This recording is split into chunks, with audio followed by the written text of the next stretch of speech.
listening to the Cricket Podcast. I think it was a disgraceful performance, and I think it should never be permitted to happen again. That is very good.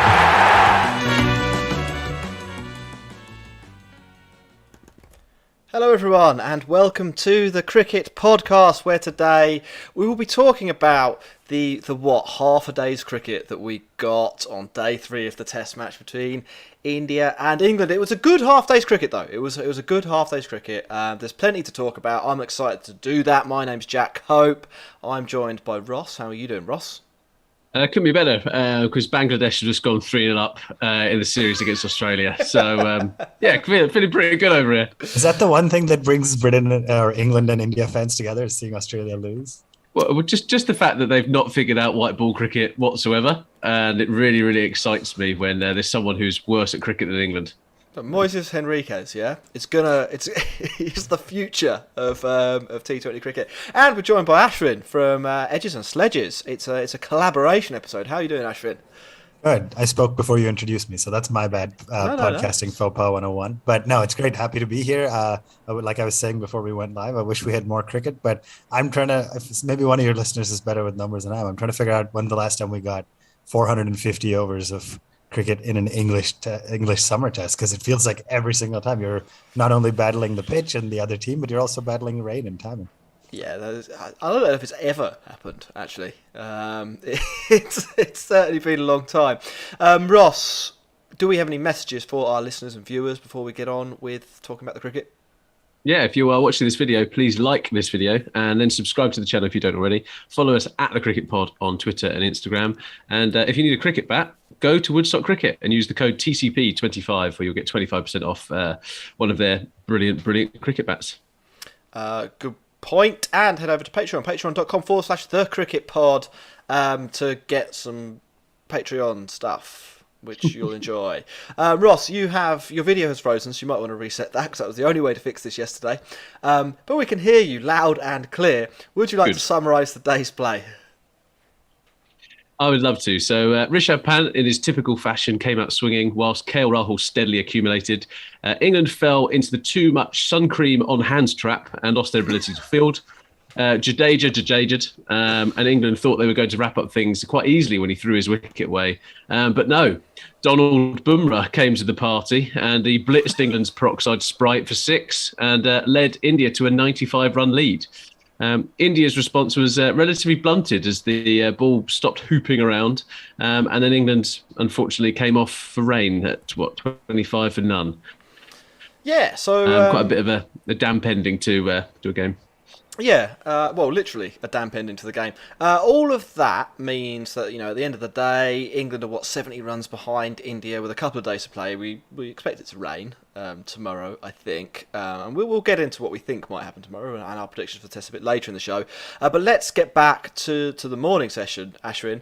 KL Rahul, the man Ross calls the ball eater, he played a pretty crucial innings for a guy who's like 5th choice to open the batting at the beginning of the season or the series. Good work from him.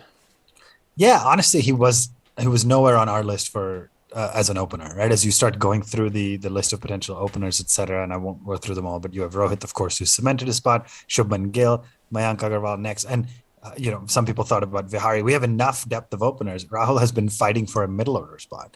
Now, he's a quality opener. He does that in the white ball format, etc., but he has not been seriously looked at as a red ball opener. Just injuries, etc., got him there. And talk about grabbing onto your opportunity, right? Now, Gill, Mayank, and Shaw to an extent, all the guys who've been waiting in the wings will be saying, yeah, this is how to bat as an opening batsman in England.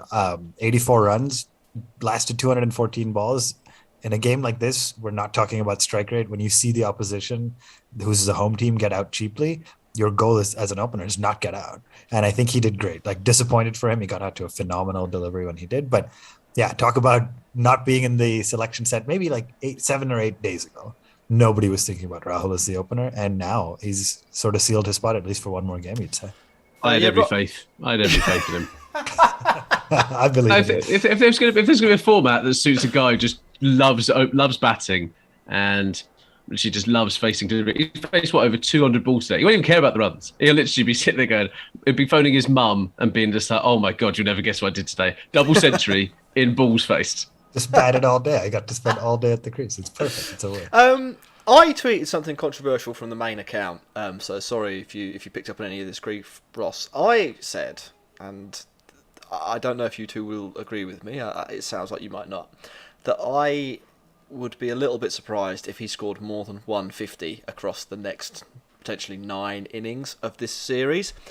So, as good as it was, and as well as he did to grab his moment, there were still, a lot of play misses, a couple of drop catches in there. I don't know. Basically, what I'm saying is how repeatable I think this is. Ashwin, you'll have seen a lot more of KL Rahul at the Test level than I have. Probably at every level than I have, to be honest. Was he much different to normal today, or am I maybe onto something with my hypotheses? Yeah, it's interesting, and I'd be curious as to why, right? Because other than Root, nobody on either side really batted well. So so I'm curious why you looked at the one guy who did bat well and said you don't see him having. Genuinely, that probably sounded more snarky than I was intended. But Root batted well, Jadeja batted okay, and nobody else did well in these conditions. So I'm curious why you looked at him and said you don't see him doing it again. So it was more about the context of his innings. Yeah, he is maybe the 5th choice opener who averages 34, 35 in Test cricket. Playing against James Anderson and Broad or Robinson or Wokes, whichever one of England's quite long list of high quality seam and swing bowlers in conditions that massively favour seam and swing bowling, and he did get 83, but he played 45 false shots in that 83, and you would expect to, if you play 45, the way that normally works out, a false shot. Sorry, let me just explain this.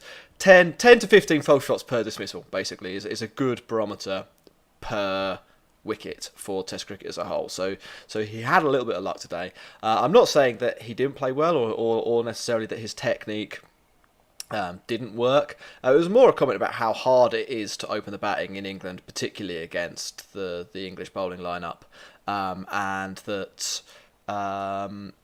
I don't know. I'm not saying he's bad. I think was what I was saying. I think it was more a general comment that it is a really hard job to do, and I think just because he's done it once, we shouldn't expect to see it over and over again.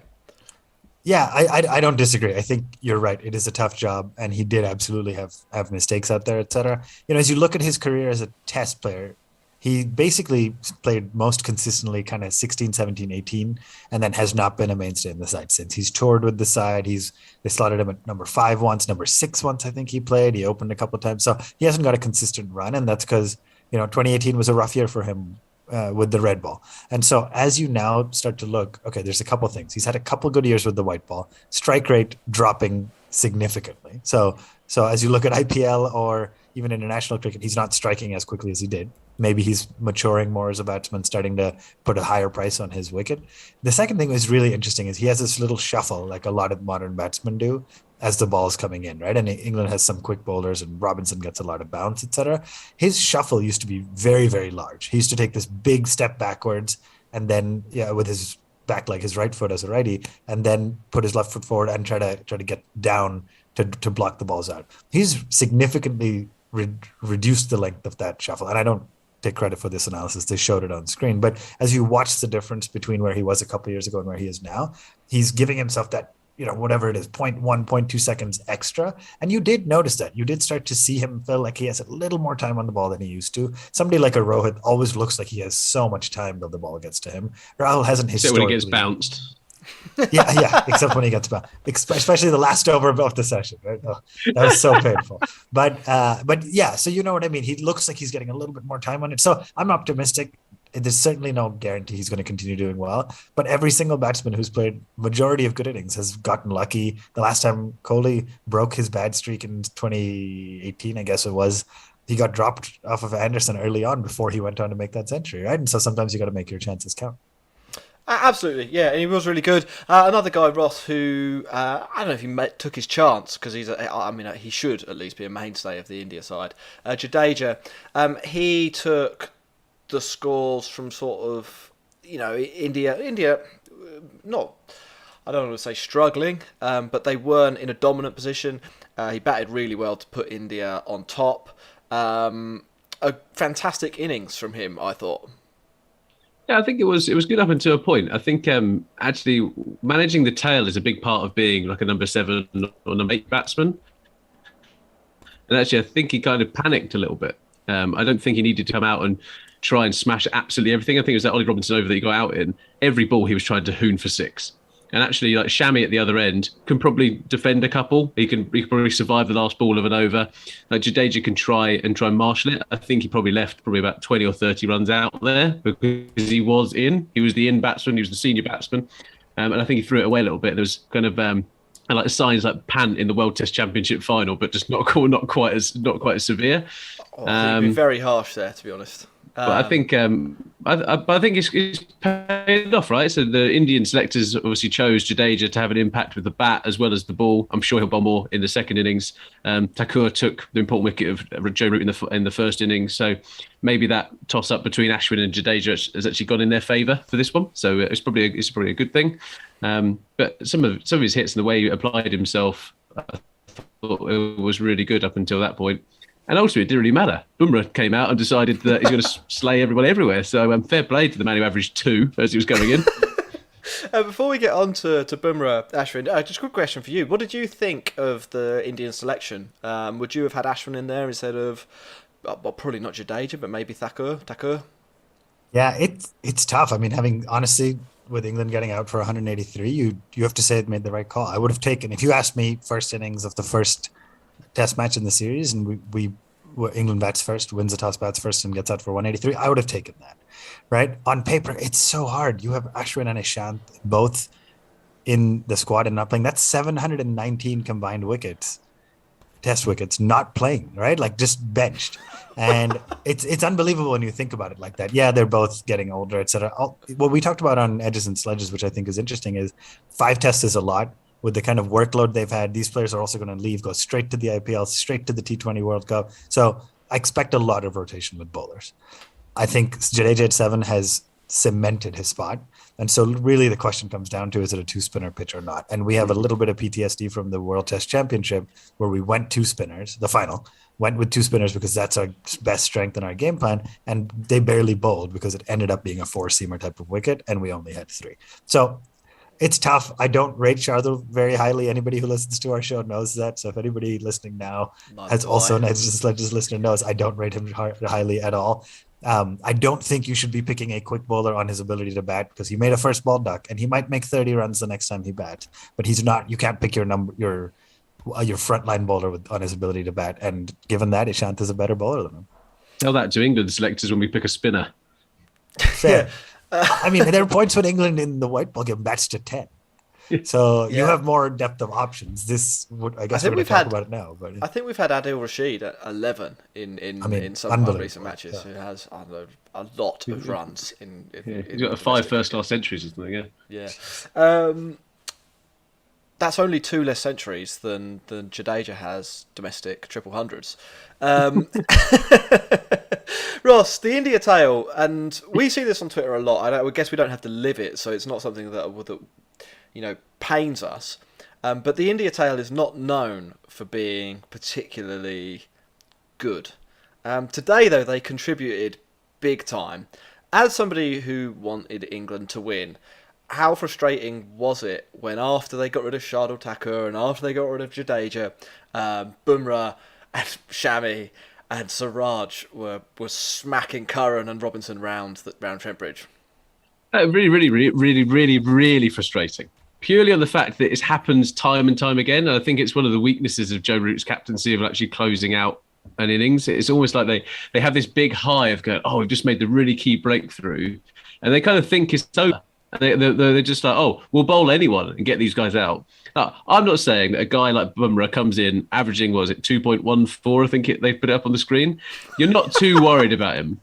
But at least treat the guy with a bit of respect. You're coming up and you've got Sam Curran bowling. You've given him the new ball at the end. Jimmy Anderson is on a fifer. Ollie Robinson's on a fifer. If I was Jimmy Anderson, I'd be like, there's no way he's bowling ahead of me right now. Like, I'd be gunning for that Fife, and I thought it was a really bad decision from Joe Root today to actually do that. And I think when they look back, like, this will be the bit where the game is won or lost. I think, like, for Sibley and Burns to even get to 50 not out tomorrow will be a success for their batting partnership, I think, let alone trying to reduce that deficit back to 0 without the loss of a wicket. I think I'm pretty, what's the word? Yeah, pretty annoyed at how we handled that. And this also comes down to kind of Stuart Broad didn't bowl particularly well today as well. And this is where someone like Mark Wood or Jofra, who's probably might well not play Test cricket again, kind of really comes into their own of just actually bowling at the stumps, which we failed to do. Yeah, I mean, I actually don't rate Mark Wood particularly highly in England. I don't. On this particular case, you shouldn't. Right, like, number one, you shouldn't be picking Mark Wood to get Jasprit Bumrah out. Nobody should be picked because of their ability to get Jasprit Bumrah out. In the context of this game, though, 232 for 8 becomes 278 all out. Ashwin, that's huge, isn't it, from an Indian point of view? I would go one step further back. 205 for 7 becomes 278. Like, honestly, historically, by the time that 7th wicket falls, you expect 205 for 7. I was saying, okay, 215 max. And that's just, even when you said India doesn't have a good track record of being very good as a tail, that's being generous. It has been horrendous. Nobody has stepped up, barring, the one crazy match in Australia where we had to play Thakur and Sundar and all the B team players because of all the craziness that have been going on in December, January. Nobody has been able to step up. So big fan of this ability to do it. Ross, I feel your pain because we are typically on the other side of it. I mean, in the first innings when Curran was batting, we all had this crazy trauma from the last time this happened in 2018 when we did really well with the ball and Sam Curran came out and just obliterated us. So nice to see. It's a rarity. I don't think it'll happen much again, but I saw a tweet that said Bumrah's average went from 2.14 to 3.55. How many people increased their batting average 60% overnight? So it's pretty good. Yeah, it was. I mean, like, let's be honest. Once Bumrah got to about 20, is there anybody that didn't want him to double his career total of Test runs and get to like 42? That would have been how sweet would that be? I was going for Ashton Agar. Let's get him to the century. That would be amazing. He did hit a 50, right? One of the warm-up games in Australia, didn't he? Yeah, he has hit like first class and warm-up 50s, but never needed to do anything or successfully done anything at the international level. I mean, sorry, Jack, but when you look at Thakur's dismissal and when you look at like Shami's dismissal was a genuine tail-ender's dismissal. It was atrocious. And then Siraj played a nice shot down the ground for 4, and it didn't really matter other than that, but. Yeah, you can see where they struggle, but I think it was Freddie Wild on Twitter came back and was just like, oh, this seems like a bit of a step change in approach. It's like, yeah, they've just come out swinging, mate. They've not tried to defend anything. They've just come out and be like, I'm going to shoot from the hip here. It's a nice, astute observation. I think the difference with Bumrah is it does look like he's invested and that in batting. And I think that, as you looked at the warm-up match he played, you mentioned, and it looks like at least in the last few months, he's starting to invest in batting. And that would be really interesting to see if he becomes from a typical 11, if he can become a 9, that would be huge for Team India. He was probably, I think, on course to be the worst Test batter of all time. If he didn't invest. Yeah. He averaged 2.5. I mean, there's a fun game that sometimes we play in the pub after cricket, like village cricket matches, basically. How much could you average in Test match cricket? I am 99% sure it would be higher than 2.5. I think I could do that. I don't even think I'd need to train for it. I think I could just go out and average. Just edge 1 or 2 to the boundary every game. Yeah. I mean, like, how are you doing that? As we said, just to put this into context, this is the most runs scored by the Indian 9, 10, and 11 since 2018. Also in England. And Robinson's ball, I think the one to dismiss Shami, it was only his 4th ball delivered on the stumps in the entire innings. When you are bowling against players like Jasprit Bumrah, Mohammad Siraj, Mohammad Shami, surely bowling on the stumps is the main consideration because they miss the ball so regularly, even when they're not trying to hit moonshots, that that you're in business if you can do that. I know Robinson's tall, and I know there's some other factors involved there.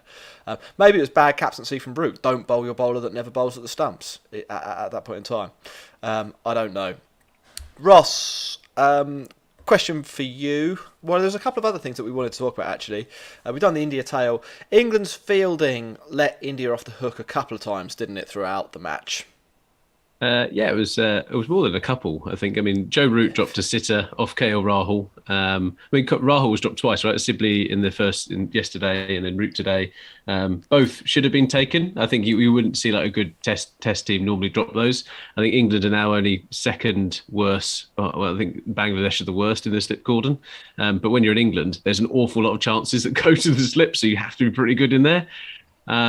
Jimmy had got two hands on the one that was running back, and when you're running back, they're pretty tough, but should have been taken. And then Dan Lawrence properly panicked. Like if it was a big time panic from what is a test level player, and he just completely panicked and threw it. But Butler, Max is a wicketkeeper, isn't he? And Max messaged going, "Oh, Josh Butler should have been up to the stumps a little bit quicker than he was." Dan Lawrence is maybe 10 yards away from the stumps, so he's got 3 stumps to aim at. In that situation, like Johnny Bairstow you saw yesterday, didn't miss. Well, he shouldn't have thrown it at the stumps, though. All he had to do was throw it at Butler, and he would have been out. It wouldn't have even gone to the third umpire. Yeah, but Butler literally standing going, "Gloves, mate, gloves," and it's just a little bit embarrassing. I think Burns also missed a run out. It just is difficult. We said in the preview with Dan Norcross that games like this are going to be really close because of the bowling conditions, and England could not afford, if they're going to have any chance of beating India, they could not afford to be trying to take 15 wickets in an innings, and unfortunately that's what's turned round to be the case. Yeah, it was. Ashwin, I don't know, like from the opposite side of the fence, as it were, whether there were any reflections on the England fielding that you had? My main reflection from Ross's monologue right now is that is Dan Lawrence really a test level cricketer? I don't know. I mean, he's playing, which is fine. He's got 4 ducks in 14 innings or something like that. If Ben Stokes was here, I mean, there's no way this guy's making your first. But anyway, I think he would have been. I think he'd have been instead of Crawley, and I think he'd have been batting 3. Yeah. I mean, like honestly, we're plumbing the depths of poor batting performances. It's not.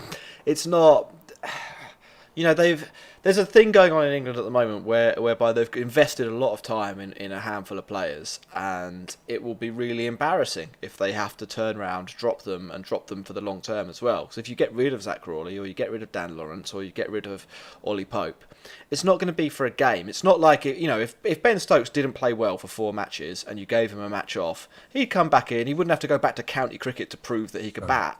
Yeah. You would accept that he has the ability and he can come back into the side. Maybe needed a rest or whatever. At this point in time, maybe Ben Stokes isn't the best example there. But say that there are no others, so I'm going to have to use him.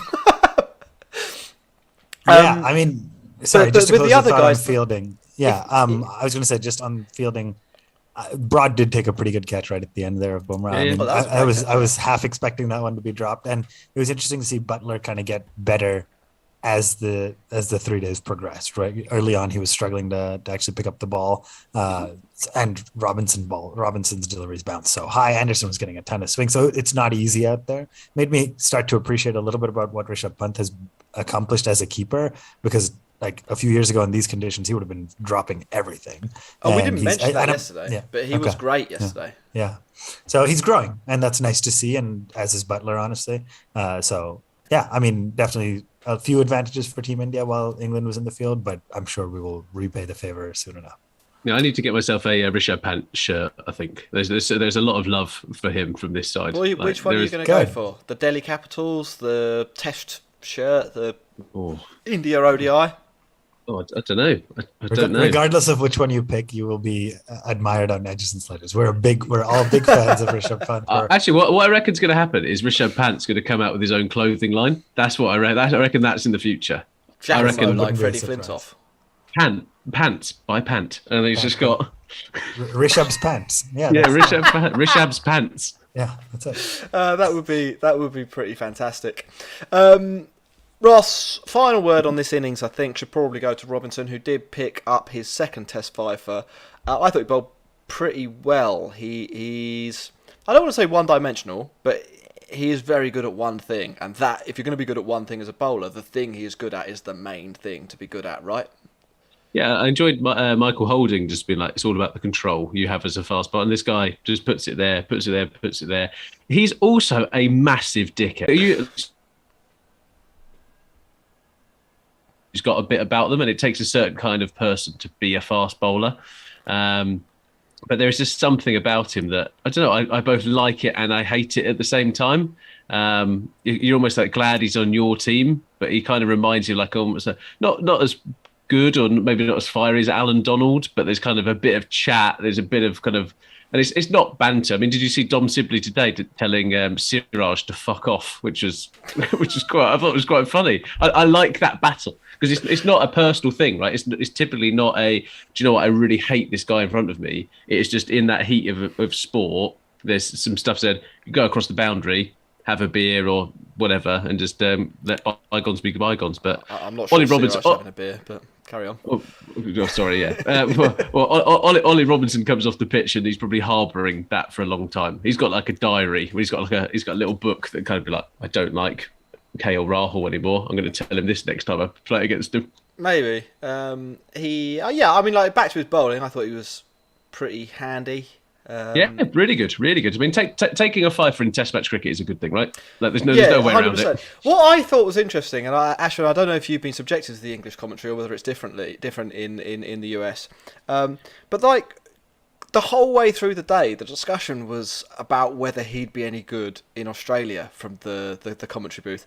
Nobody was talking about, you know, what's going to happen in the next 5 matches. Like, is he a good matchup for the Indian batters? It was all like, can we take this guy to Australia? It's his second test.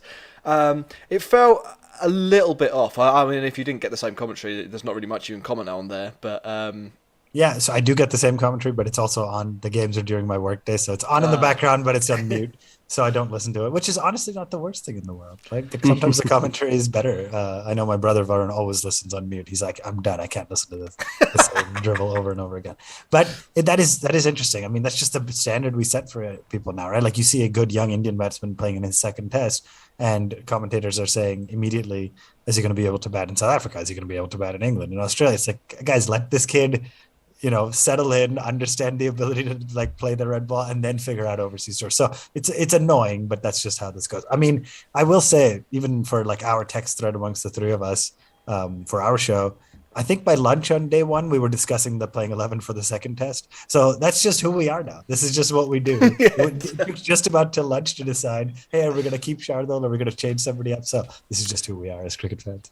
Cool. Yeah. Last point on, I think, the first innings, then we'll talk a little bit about England and then a little bit about tomorrow.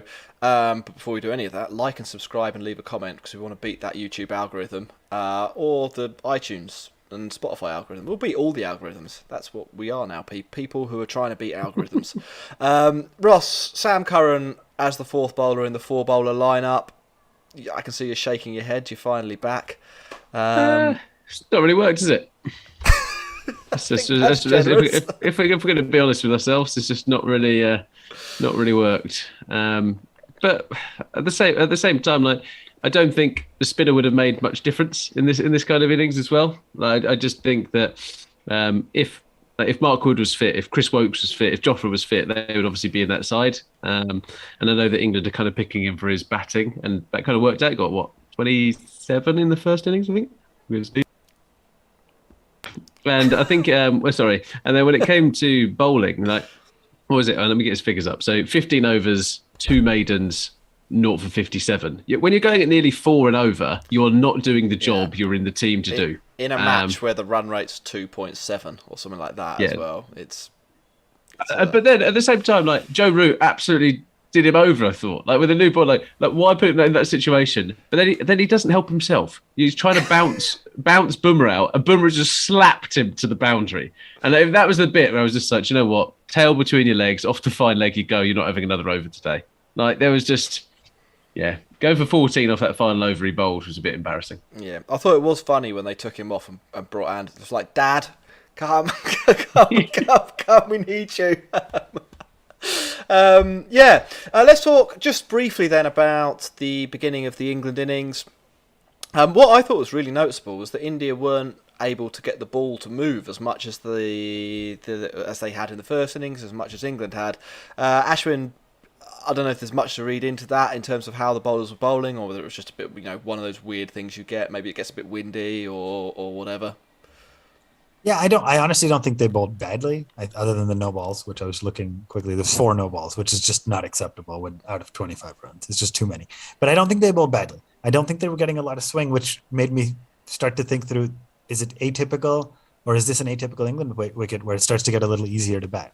Right? Most countries, you start to see day 2 and 3 starts to get easier to bat. I didn't notice that, to be honest, when India was batting. But by the end, it was like, hey, maybe Bumrah didn't make that many runs because he's a better batter. Maybe it started to ease up, right? And with the 70 from 65 to 80 overs, the England bowlers weren't getting that much swing either. Arguably, the new ball didn't swing a ton for Robinson either. He bowled it full in on the stumps, like you said, and that's how he got the tail-enders out. So I don't know whether it's becoming easier. Assuming it's continuing to rain all evening, etc., that'll be interesting to see what happens when they come out in the morning. I don't know how many overs we're going to get in the last couple of days. I don't know if we're going to get a full game, but a little bit worried to see them at 25 for 0, because 95 runs is not a huge lead, and they've already knocked off more than a quarter of it, right? So to your point, if they get to 50 for 0 in the first session, suddenly England's back in the driver's seat. Yeah, I mean, I think in England 95's a pretty big lead. Even if they are 50 for 0, they could easily be 95 for 4. From that point, they could be all out. They could go from 50 for 0 to all out. It's well within England's power to pull that off. One of the things they do say is that when the air is disturbed, if you want to get into the technicalities of the swinging ball, that means that it will not swing conventionally, because for conventional swing you need still air. And it was really windy this afternoon at Trent Bridge by all accounts. I mean, obviously I wasn't there, I was in London. It was very windy here, rained a lot here. But at Trent Bridge, Broad aborted his run up a few times. There was stuff blowing out of the crowd. They had a few tree shots of some very blustery trees. So possibly that was a reason for there being a little less swing. Ross, final word on the cricket we saw, then we'll talk a little bit about where we think this match is heading. Burns and Sibley, even though it might have been a bit easier, it was nice that they negotiated the little spell before tea without the possibility of imminent disaster. Yeah, so I thought they batted okay. Sibley, they bowled a couple of his kind of scoring areas. Burns hit a nice clip through the leg side as well, kind of a classic left-hander's kind of shot. What I found interesting was them not opening up with Mohammed Shami in that area. Like, if you look at, Shami's bowled, 3 overs for 9 runs or whatever. Siraj bowled a couple of maidens. I think Shami looks like he's going to get Burns out more often than Siraj is trying to get Sibley or him out. And I kind of thought that was maybe just a little bit of a miscalculation there, because if they get an early wicket like that, and as I said yesterday, Shami is not as unlucky as people say he is. Shami gets wickets still. Shami is still a top quality test level bowler, and I think he is more challenging to face than Siraj in that environment. But I think, again, it was a good thing from England. And the people in the crowd were just like, I can't believe we're going off for this only. If you are Burns or Sibley and the umpire goes, you don't want to play in this rain, do you? Obviously, they're going to go and put their feet up. And Pujara, Kohli, they would do exactly the same thing. Well, let's talk about what might happen next, because that does lead on quite nicely. England, I think, are quite obviously playing for the draw at this point in time. Like the fact that they don't get to bat last, so they don't really have a control over the tempo of the game. The fact that they know that there's going to be some weather around, so even setting up the possibility of a win on day 5 is going to be quite difficult. And the fact that they have got a pretty turgid batting lineup suggests that batting time is the way forward. Ashwin, from the Indian point of view, can India force a victory? I think early wickets day 4, and it's the most cliched thing I could have said, but that's all right. Early wickets day 4, get England to, let's say they're net negative 70 for 0 right now. Get them to around about even or 20-30 runs ahead for 5 or 6, and you can really push and be aggressive.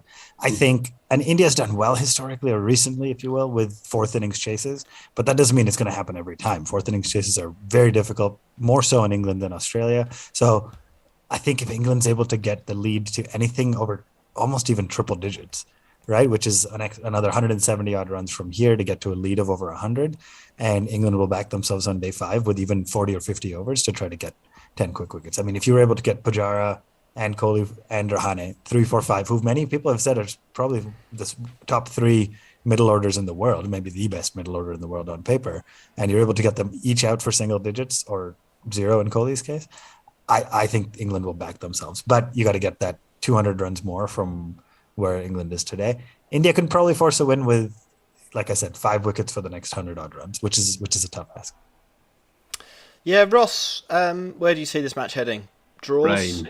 It's going to rain. Yeah. It's going to rain. I mean, Johnny Rain's going to chalk another victory up for himself, isn't he?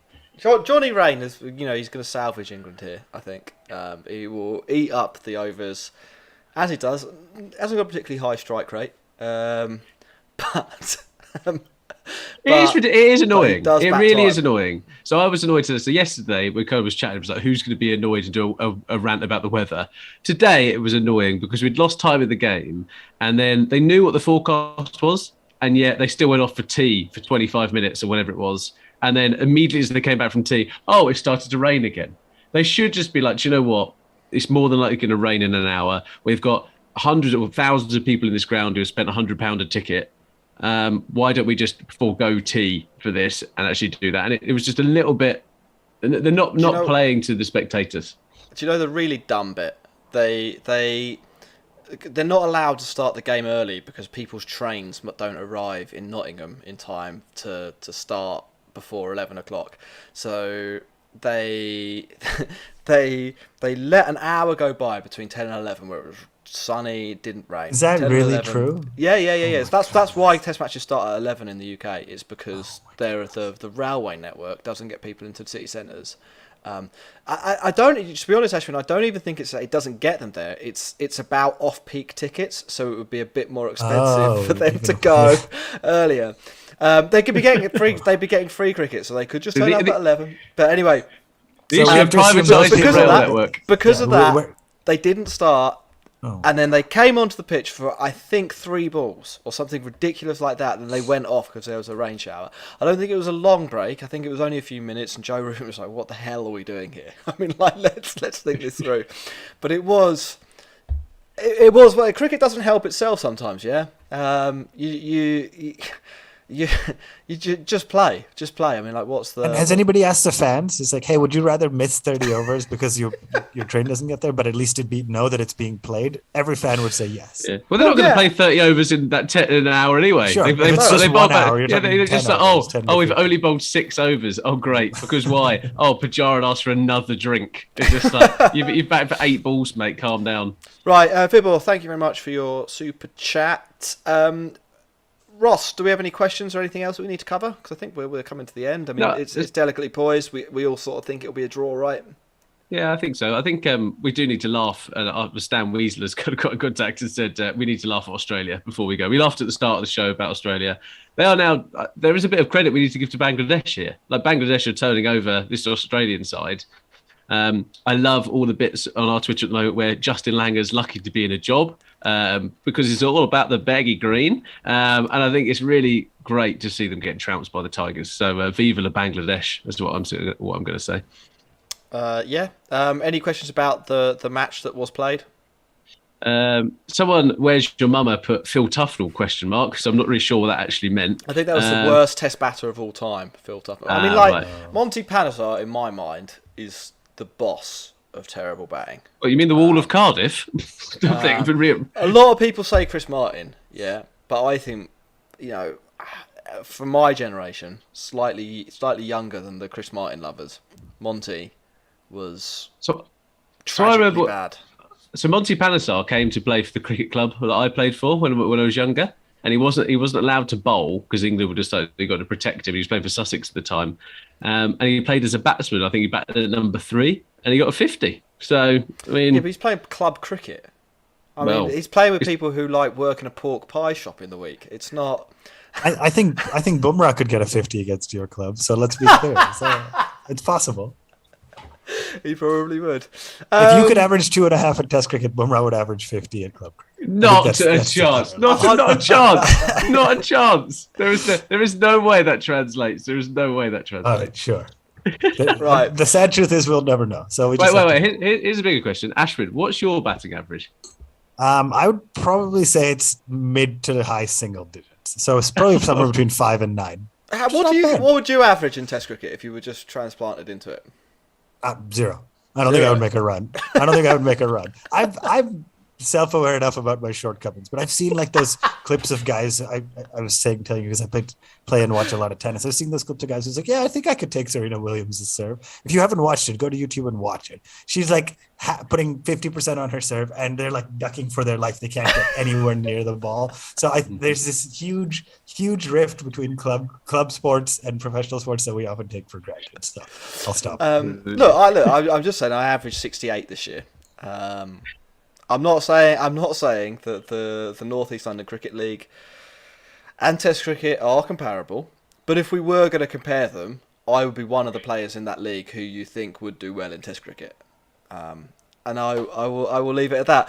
Ashwin, it's been great having you on the podcast. Do you want to let people know where to find you and a little bit about Edges and Sledges? Yeah, so we are the Edges and Sledges Cricket Podcast. If you haven't yet heard us, we're on all podcast platforms, or you can find us on all social media at One Tip One Hand. Pretty similar to these guys. We're 3 India cricket fans, so we do very similar to what Jack and Ross and Max do, but just from the Indian cricket fan perspective. So DJ Varun and I have been doing it. I think we have 185 episodes now, 3.5 years and counting, once a week. So new episodes come out every Monday. The Edges and Sledges Cricket Podcast. Check it out wherever you get your podcast.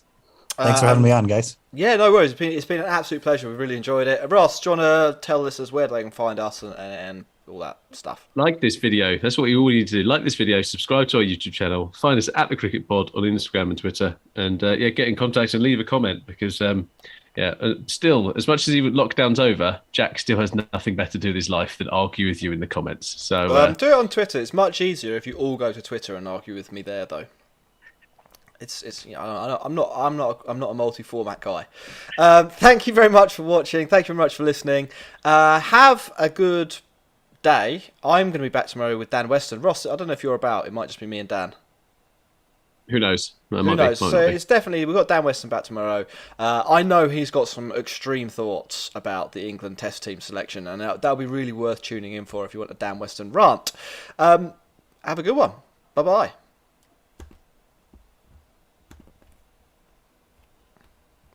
All done.